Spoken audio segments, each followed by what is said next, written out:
ताजनगरी के वरिष्ठ नेत्र चिकित्सक डॉक्टर समीर प्रकाश गुप्ता ने होली पर कौन कौन सी सावधानियां बरतनी चाहिए के बारे में बताते हुए कहा कि केमिकल युक्त रंगों से लोगों को दूर रहना चाहिए। हमारा मानव शरीर में आंख ही एक ऐसी संवेदनशील अंग है जो दुनिया की खूबसूरती से हमें रूबरू कराती है, इसलिए हमें बेहद सावधानी पूर्वक केमिकल युक्त रंगों से और धूल मिट्टी से अपनी आंखों का बचाव करना चाहिए। अगर किसी भी प्रकार का रंग या गुलाल आंख में चला जाता है तो आंखों को मलना नहीं चाहिए, उसे साफ और ठंडे पानी से धोना चाहिए। फिर भी अगर परेशानी कम न हो तो अपने निकटतम नेत्र विशेषज्ञ से परामर्श लेकर उचित समय पर उपचार कराना चाहिए।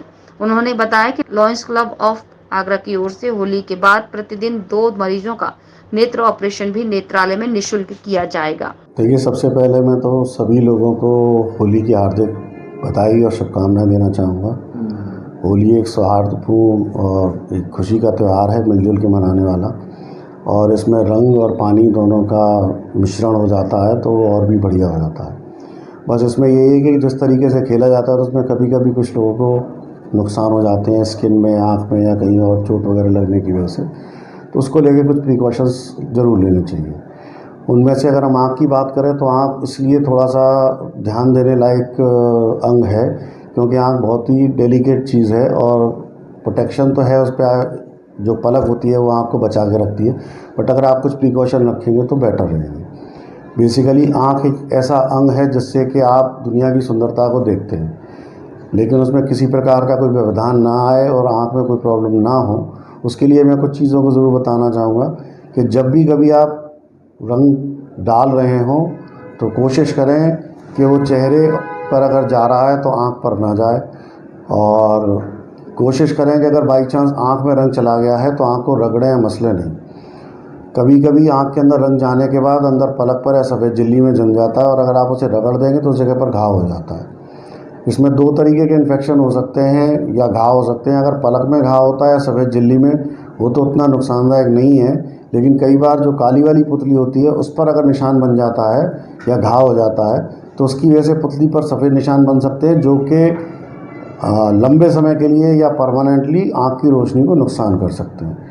तो ऐसी चीज़ों से थोड़ा सा सावधानी बरतें, और अगर आप सावधानी से होली खेलेंगे, ध्यान से खेलेंगे तो किसी प्रकार की दिक्कतें ना आएंगी।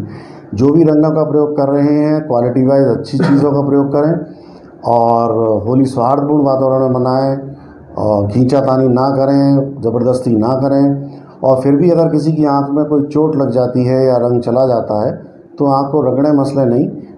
साफ़ पानी से आंखों को अच्छे से साफ़ कर सकते हैं। कोई लुब्रिकेटिंग ड्रॉप्स अगर आपके पास हो तो इस्तेमाल कर सकते हैं, और फिर भी अगर दिक्कत है तो अपना ट्रीटमेंट या डायरेक्टली दवा ना डालें, स्टीरॉयड की दवा ना डालें अपने आप खरीद के, क्योंकि कई बार वो काफ़ी नुकसान कर सकती है। अगर ऐसी कोई स्थिति आती है तो नियरेस्ट किसी नेत्र रोग विशेषज्ञ को दिखा के आप उसका उपचार ले सकते हैं। इससे आपकी आँखें स्वस्थ एवं सुरक्षित। इस उपलक्ष्य पर एक और चीज़ मैं आप लोगों के साथ साझा करना चाहूँगा कि हम अपने सेंटर पर लॉयंस क्लब महानतम के सहयोग से यहाँ पर डेली काफ़ी सालों से फ्री ऑपरेशन करते आ रहे हैं। अब इसको हमने एक नया रूप देने की कोशिश की है जिसमें हम प्रतिदिन 2 मरीज़ों का निःशुल्क ऑपरेशन करेंगे। उसमें पहले रजिस्ट्रेशन आवश्यक है। जो भी मरीज़ जो ऑपरेशन गरीब हैं, ज़रूरतमंद हैं, वो ऑपरेशन के लिए अपना दिखाने आएंगे, पहले उनके हम रजिस्ट्रेशन करते जाएंगे और डेली 2 ऑपरेशन फ्री, और यहाँ पर हम उनका रजिस्ट्रेशन करके करते जाएंगे, और महीने के अंत में या जब भी हमें संभव होगा तो एक साथ उनको बुलाकर उनको दवाइयाँ या जो भी चीज़ों की ज़रूरत होगी उसके साथ उनका डिस्चार्ज करेंगे। तो ये सुविधा अब डेली के उपलक्ष्य में डेली रखी गई है, तो इसमें किसी भी मरीज़ को किसी कैंप का या किसी चीज़ का इंतज़ार नहीं करना पड़ेगा। इसका उद्देश्य बेसिकली केवल यही था कि अगर किसी व्यक्ति को जब जिस चीज़ की ज़रूरत है, किसी को रोशनी की ज़रूरत है, किसी को दिक्कत है, तो वो ये इंतज़ार करते थे कि कैंप लगेगा, कहाँ लगेगा, कैसे लगेगा, तभी ऑपरेशन करा पाते थे। तो यहाँ पर ये सुविधा 12 महीने रहेगी, 365 दिन रहेगी, और डेली रजिस्ट्रेशन होंगे, और रजिस्ट्रेशन के साथ साथ हम प्रतिदिन 2 मरीज़ों को रजिस्ट्रेशन की तारीख के साथ आगे तारीख देते जाएंगे और ऑपरेशन करते जाएंगे। जो अभी तक की जो सुविधा है उसके बारे में यही मैं बताना चाहूँगा। तो आप लोग अधिक से अधिक इस सुविधा का लाभ उठाएं।